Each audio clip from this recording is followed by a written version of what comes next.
viewers, you're watching NewsX and I'm Kriti Mehta. We're covering the 250-year celebration of the United States of America. Let's take some breaking news updates coming in. Now, people who had taken shelter inside government buildings and museums have begun returning to the National Mall after President Trump confirmed that his speech and the planned fireworks display would proceed despite the weather disruption. And these are visuals coming in live from Washington, D.C., where U.S. President Donald Trump can be seen along with some other dignitaries of the United States. He's accompanied by wife Melania Trump, of course, closely monitoring all the developments, watching TV news channels, and just waiting now to head to the venue where Trump can make this historic address. It's historic indeed, of course, as 250 years, and Donald Trump is the president of the United States. Donald Trump, who of course has been a business tycoon and decided to take over the country as the president for the second time, as he has been elected by the American voters. But now the big question is how he will fare in the midterm elections. And I want to now take that up with Guru Saule, who's joining us from Washington as an Indo-US expert. Guru, thank you very much for joining us. Please do weigh in. What is your opinion on how these midterms are going to turn out for Donald Trump? Well, first of all, happy July 4th and congratulations to all the Americans in America and Americans all over the world. This is a moment of celebration. It also is celebration of the world's oldest democracy. Going to November 2026, I think we're at a very pivotal point. It's kind of a bit early to predict and say which way the elections will go. There is a huge play from a geopolitical angle, from an economic standpoint, also from the historic standpoint. Midterms have always been US president's biggest challenge, and this time it could be much more given the events that are happening around us all over the world. But at the same time, I just want to share something that one of my guests told me on one of my podcasts recently. Democracy is not always about being right. Democracy is also the right to be wrong. And to that extent, there is going to be a subjective play during these elections. There are themes, of course, the gas prices and economy and the fate of common man, and all of that is going to be at a huge play during November elections. And going forward, which way it will go is anybody's guess. Although there is a expectation from several polls that we are seeing from CNN and other channels, there could be a little bit of an advantage for Democratic Party, at least as far as the House is concerned, but Senate is going to be challenging absolutely. But I think Republic Party has its own strategy, and as we all know, President Trump is leading from the front, and they're not going to give up easily. It's going to be a close call, and too early to call either way. All right, sure. Okay, then let's put that breaking across as well.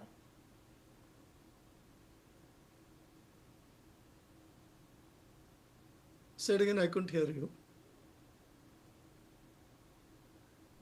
Let's put that breaking news update as well. PCR, if you can hear me, please.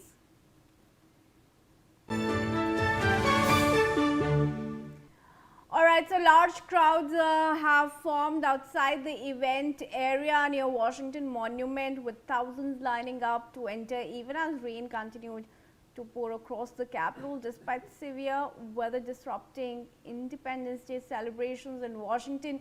U.S. President Donald Trump said he would proceed with his address marking America's 250th birthday, insisting the event would take place no matter what after thousands were temporarily evacuated from the National Mall. The White House and the Freedom 250 organizing group confirmed that Trump's highly anticipated speech had been rescheduled for 11 p.m. on the National Mall, with the planned fireworks display set to follow. Now, joining in the discussion is also Ambassador Gauri Shankar Gupta, former diplomat. Ambassador, thank you very much for joining us.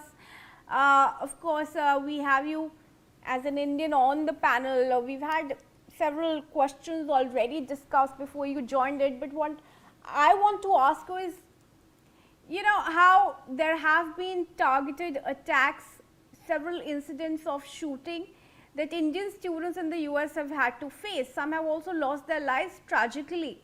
What does US really need to do about controlling these kind of incidents? Kriti, good morning. First of all, let me convey my, congratulations and good wishes to the people of US on their 250th Independence Day. Of course, this is a great celebration, but this is also an occasion to evaluate what is happening in the country. And the incidents which you are mentioning are indeed very unfortunate, and the number has increased in the recent past. There is a reason which some people are pointing out is that somehow not only Indians but in general the foreigners are being targeted because of variety of reasons. Some of them call it racial discrimination, some of them call it job problems, some of them call it the prosperity of Indians who have gone there and done very well. So there are a variety of reasons for which this is happening. But definitely this is very unfortunate, should not have happened. And this is happening at a larger scale in the recent years. Now, coming to in the larger question of India-US relations, as you know, India and US have multidimensional relations, and this is deeply rooted. We are the largest democracy in the world. US is the oldest democracy in the world, and we have actually what we call the free nations. Our trade is almost 200 billion US dollars now. There's a big Indian diaspora in US. Then simultaneously we have collaboration in technology, in defense areas, in space, in education, you name the area, and there's a collaboration in that area. Unfortunately, in the recent months, or I would say almost a year, because of the steps taken by Trump administration, some of our trade was disturbed, but I think it's recovering well and it's doing much better now. The trade deal is in the final stages of finalization.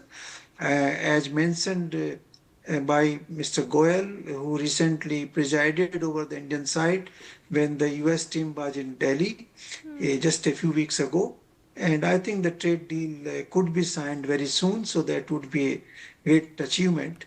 So on the whole, our relations are good, but yes, this this visa issue as well as the students who are being targeted is not a good sign, and this is mainly happening because of the racial discrimination, partly and partly job situation in the US. So I think we have to keep monitoring it. The government of India has been taking up these issues with the US government, and I'm sure they will discuss with them in detail the methods and the solutions to resolve these kind of issues so that the students are not targeted in the future. Over to you, Kriti. Right, Ambassador, thank you for your comments there. Erica, I'd like to come to you as well, just getting in your perspective on what do you think, how are the midterms going to be for the US President Donald Trump, and what his popularity as of now indicating? Things I would have to look at the data. What does the data suggest? What cities are these happening in? How can we really gather the data to look and see what preventative measures can we take? Is it a city that has pulled back funding for their police? Is it what are the factors of the specific cases? Because if we treat this as a whole and put this in one giant basket, the rural America is going to police much different than the city in the urban areas of America. So we have to really break that down and see what the gist. Where are the hot spots for racially driven violence or culturally driven violence? That's the real way to look at this from a policing standpoint, is to look at the data and see what the data suggests and make your accommodations according to that. Right. Do you want to weigh in on that, Ambassador? You're asking me, Yes, Kriti? yes. Please go on. You see, the press reports as of today, because it's very difficult to assess when you are sitting in a different country. It's not easy to assess the public opinion, but the press reports and some of the public polls, which have been indicating, they indicate, as Guru mentioned, that the Democrats can have slight advantage in the situation. But as you know, Donald Trump has a very committed following of approximately 35 to 37% population of the country. And therefore, they are going to support him. And MAGA is behind Donald Trump fully. So MAGA will obviously mobilize more support for him. But naturally, there are some, discontent, partly because of the price rise in the recent months. Oil, particularly the gas price rise, and also in general, the inflation has gone up. And some people were, somewhat unhappy about the war in Iran and how the things have finally come, in shape. So that has obviously adversely affected President Trump and his image. Also, his approach towards Canada, to some extent, and to NATO has also offended some people. So that, could be the reason for some, I would say, decline in his popularity compared to 2 years ago when he won the election with very handsome number of votes and in all directions. So let us see how things move. But I have a feeling that still he will do quite well. He may, try and get the majority in the House, but whether he will succeed, the time will tell us.